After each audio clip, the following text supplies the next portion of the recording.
السلام عليكم ورحمة الله وبركاته. بسم الله الرحمن الرحيم. الحمد لله رب العالمين. اللهم صل على سيدنا محمد وعلى آله وصحبه وسلم. അൽഹംദുലില്ലാ, അള്ളാഹുവിൻ്റെ വലിയ അനുഗ്രഹം കൊണ്ട് പരിശുദ്ധ റമദാൻ എന്ന നിഅമത്ത് നമുക്ക് ലഭിച്ചിരിക്കുകയാണ്. അള്ളാഹു തആല ചില നിഅമത്തുകൾ കൊണ്ട് ചില ആളുകളെ പരീക്ഷിക്കും. എന്നാൽ ചില പരീക്ഷണം കൊണ്ട് അള്ളാഹു തആല ചില ആളുകൾക്ക് നിഅമത്തുകൾ കൊടുക്കുമെന്നും മഹാന്മാർ പറഞ്ഞിട്ടുണ്ട്. ജയിലിൽ കിടക്കുക എന്ന പരീക്ഷണം അനുഭവിക്കേണ്ടി വന്ന സന്ദർഭത്തിലും ആയിരക്കണക്കിന് ഖത്മുകൾ ഓതി തീർത്ത നിഅമത്ത് അനുഭവിച്ച ആളുകൾ ഇസ്ലാമിക ചരിത്രത്തിൽ അഹ്മദ് ബിൻ ഹംബൽ റളിയല്ലാഹു അൻഹുവിനെ പോലെ നമുക്ക് കാണാൻ കഴിയും. എന്നാൽ ജയിലിൽ അടക്കപ്പെടുക എന്ന ഒരു പരീക്ഷണ ഘട്ടത്തിൽ വാള്യങ്ങൾ വരുന്ന ഗ്രന്ഥങ്ങൾ രചിച്ച മഹാന്മാരെ നമുക്ക് ചരിത്രത്തിൽ കാണാൻ കഴിയും. എന്നാൽ ചില നിഅമത്തുകൾ കൊണ്ട് അത് ജീവിതത്തിൽ പരീക്ഷണമായി മാറിയ ആളുകളെയും നമുക്ക് കാണാൻ കഴിയും.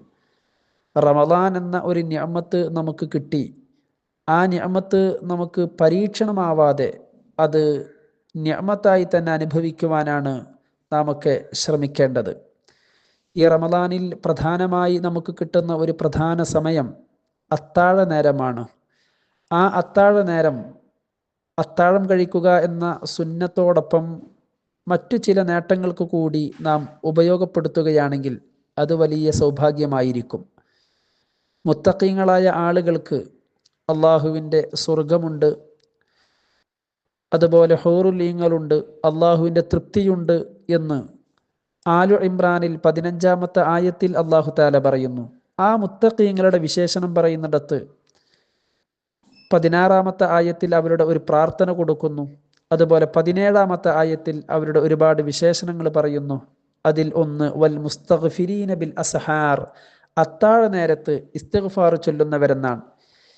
അത്താഴ നേരത്ത് ഇസ്തിഗ്ഫാർ ചൊല്ലുക എന്ന് പറഞ്ഞാൽ അത് മുത്തഖീങ്ങളുടെ സവിശേഷ ഗുണമാണ് എന്ന് വിശുദ്ധ ഖുർആനിൽ പലയിടങ്ങളിലും അള്ളാഹു എടുത്തുദ്ധരിക്കുന്നത് നമുക്ക് കാണാൻ കഴിയും.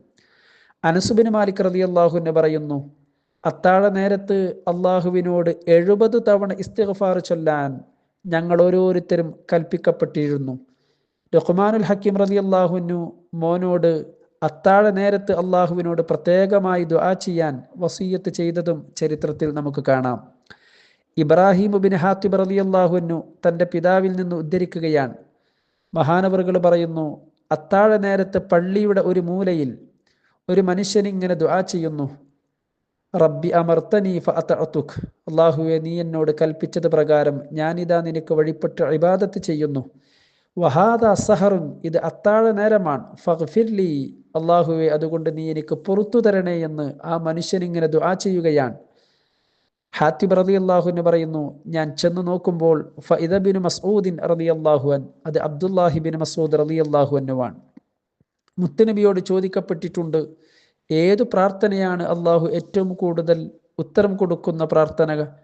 മഹാനായ തിരുനബി സല്ലല്ലാഹു അലൈഹി വസല്ലമ തങ്ങൾ പറഞ്ഞത് ജൗഫൽ ലൈലിൽ ആഖിർ, അത്താഴ നേരത്തോട് ചേർന്നു നിൽക്കുന്ന സമയങ്ങളിലുള്ള പ്രാർത്ഥനയാണ് എന്ന് മുത്തനബിയുടെ പ്രതികരണം നമുക്ക് കാണാം.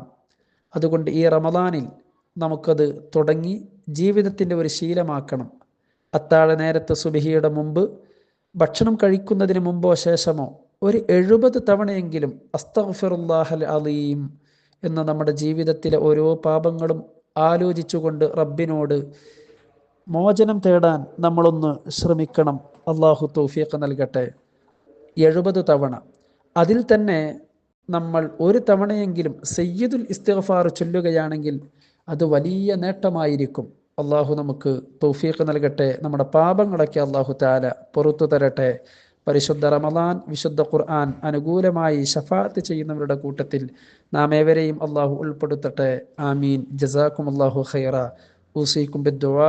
അസ്സലാമു അലൈക്കും വറഹ്മത്തുള്ളാഹി വബറകാതുഹു.